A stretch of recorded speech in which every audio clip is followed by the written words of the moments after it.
Good. Hello everyone and welcome back to another episode of Creepypasta Readings. Today's episode is Squidward's Suicide. And if you're wondering why I've been on a break for so long, I will explain that in another video. So let's just go into this. I just want to start off by saying, if you want an answer at the end of this, prepare to be disappointed. There just isn't one. I was an intern at Nickelodeon Studios for a year in 2005 for my degree in animation. It wasn't paid, of course, most internships aren't, but it did have some perks beyond education. To adults, it might not seem like a big one, but most kids at the time would go crazy over it. Now, since I worked directly with the editors and animators, I got to view the new episodes days before they aired. I'll get right to it without giving too many unnecessary details. They had very recently made the SpongeBob movie, and the entire staff was somewhat sapped of creativity, so it took them longer to start up the season. But the delay lasted longer for more upsetting reasons. There was a problem with the Series 4 premiere that set everyone and everything back for several months. Me and two other interns were in the editing room, along with the lead animators and sound editors for the final cut. We received the copy that was supposed to be Fear of a Krabby Patty and gathered around the screen to watch. Now, given that it isn't final yet, animators often put up a mock title card, sort of an inside joke for us, with phony, oftentimes lewd titles, such as How Sex Doesn't Work instead of Rockabye Bivial, when SpongeBob and Patrick adopt a sea scallop. Nothing particularly funny, but work-related chuckles. So when we saw the title card Squidward's Suicide, we didn't think it more than a morbid joke. One of the interns did a small throat laugh at it. The happy-go-lucky music plays as is normal. The story began with Squidward practicing his clarinet, hitting a few sour notes like normal. We hear SpongeBob laughing outside, and Squidward stops, yelling at him to keep it down as he has a concert that night and needs practice. SpongeBob says okay and goes to see Sandy with Patrick. The Bubbles splash screen comes up, and we see the ending of Squidward's concert. This is when things began to seem off. While playing, a few frames repeat themselves, but the sound doesn't. At this point, the sound is usually synced up with the animation, so yeah, that's not common. But when he stops playing, the sound finishes as if the skip never happened. There is slight murmuring in the crowd before they begin to boo him. Not normal cartoon booing like that is common in this show, but you could very clearly hear malice in it. Squidward's in full frame and looks visibly afraid. The shot goes to the crowd with SpongeBob in centre frame, and he too is booing, very much unlike him. That isn't the oddest thing though. What is odd is everyone had hyper-realistic eyes, very detailed. Clearly not shots of real people's eyes, but something a bit more real than CGI. The pupils were red. Some of us looked at each other, obviously confused, but since we weren't the writers, we didn't question its appeal to children yet. The shot goes to Squidward sitting on the edge of his bed, looking very forlorn. The view out of his porthole window is of the night sky, so it isn't very long after the concert. The unsettling part is at this point there is no sound. Literally no sound, not even the feedback from the speakers in the room. It's as if the speakers were turned off, though their status showed them working perfectly. He just sat there, blinking, in this silence for about 30 seconds. Then he started to sob softly. He put his hands over his eyes and cried quietly for a full minute more.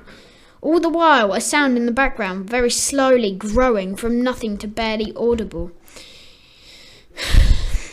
It sounded like a slight breeze through a forest. The screen slowly begins to zoom in on his face. By slow, I mean it's only noticeable if you look at shots 10 seconds apart side by side. His sobbing gets louder, more full of hurt and anger. The screen then twitches a bit, as if it twists in on itself for a split second, then back to normal. The wind through the trees sound gets slowly louder and more severe, as if a storm is brewing somewhere. The eerie part is this sound, and Squidward sobbing sounded real, as if the sound wasn't coming from the speakers, but as if the speakers were holes the sound was coming through from the other side.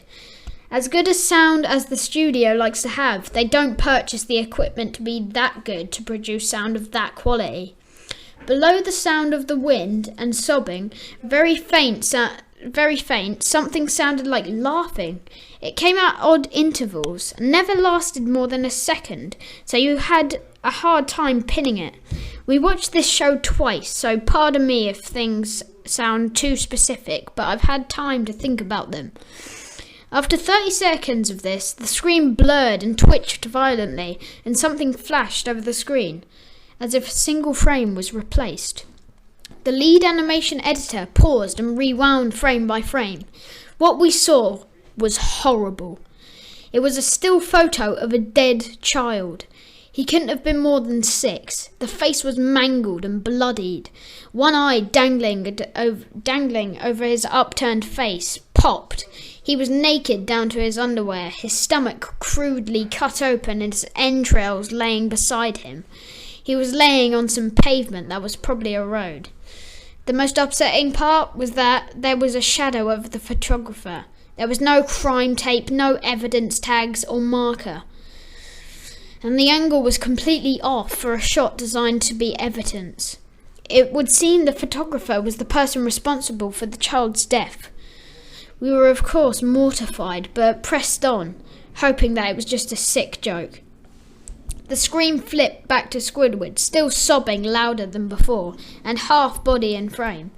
There was now what appeared to be blood running down his face from his eyes.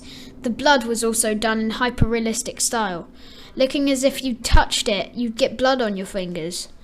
The wind sounded now as if it were a gale blowing through the forest.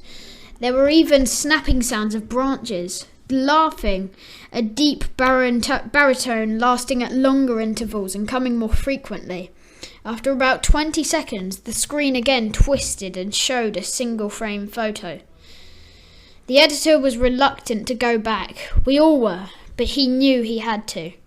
This time the photo was that of what appeared to be a little girl, no older than the first child. She was laying on her stomach, her baronettes in a pool of blood next to her. Her left eye was too popped out and popped. Naked, except for underpants, her entrails were piled on top of her above, another crude cut along her back. Again, the body was on the street and the photographer's shadow was visible, very similar in size and shape to the first. I had to choke back vomit and one intern. The only female in the room ran out. The show resumed. About 5 seconds after this, the second photo played. Squidward went silent, as did all the sound, like it was when the scene started. He put his tentacles down and his eyes were now done in hyperrealism, like the others were in the beginning of this episode. They were bleeding, bloodshot and pulsating. He just stared at the screen, as if watching the viewer. After about 10 seconds he started sobbing, this time not covering his eyes. The sound was piercing and loud, and most fear-inducing of all his sobbing was mixed with screams. Tears and blood were dripping down his face at a heavy rate. The wind sound came back, and so did the deep voice laughing, and this time the still photo lasted for a good 5 frames. The animator was able to stop it on the 4th and backed up. This time the photo was of a boy about the same age, but this time the scene was different. The entrails were just being pulled out from a stomach wound by a large hand. The right eye popped and dangling, blood trickling down it. The animator proceeded. It was hard to believe, but the next one was different, but we couldn't tell what. He went on to the next, same thing. He went back to the first and played them quicker, and I lost it. I vomited on the floor, the animating and sound editors gasping at the screen. The 5 frames were not as if they were 5 different photos. They were played out as if they were frames from a video. We saw the hand slowly lift out the guts. We saw the kid's eye focus on it. We even saw 2 frames of the kid beginning to blink. The lead sound editor told us to stop. He had to call in the creator to see this. Mr. Hillenberg arrived with him about 15 minutes. He was confused as to why he was called down there. So the editor just continued the episode. Once the few frames were shown, all the screaming and all the sound stopped. Squidward was just staring at the viewer, full frame of the face, for about 3 seconds. The shot quickly panned out and that deep voice said, "Do it!" And we see in Squidward's hands a shotgun. He immediately puts the gun in his mouth and pulls the trigger. Realistic blood and brain matter splatters the wall behind him and his bed, and he flies back with the force. The last 5 seconds of this episode show his body on the bed on his side, one eye dangling on what's left of his head above the floor, staring blankly at it. Then the episode ends. Mr. Hillenberg is obviously angry at this. He demanded to know what the heck was going on. Most people left the room at this point, so it was just a handful of us to watch it again. Viewing the episode twice only served to imprint the eternity of it in my mind and cause me horrible nightmares. I'm sorry I stayed. The only theory we could think of was the file was edited by someone in the chain from the drawing studio to here. The CTO was called in to analyse when it happened. The analyses of the file did show it was edited over by new material. However, the timestamp of it was a mere 24 seconds before we began viewing it. All equipment involved was examined for foreign software and hardware, as well as glitches, as if the timestamp may have glitched and showed the wrong time, but everything checked out fine. We don't know what happened, and to this day, nobody does. There was an investigation due to the nature of the photos, but nothing came of it.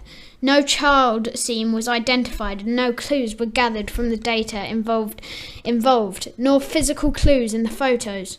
I never believed in unexplainable phenomena before, but now that I have something happen and can't prove anything about it, beyond anecdotal evidence, I think twice about things.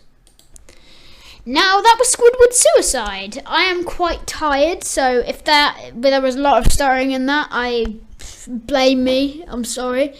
But I think that was quite good. And if you want to go read it, just search Squidward's suicide and it'll be there. So,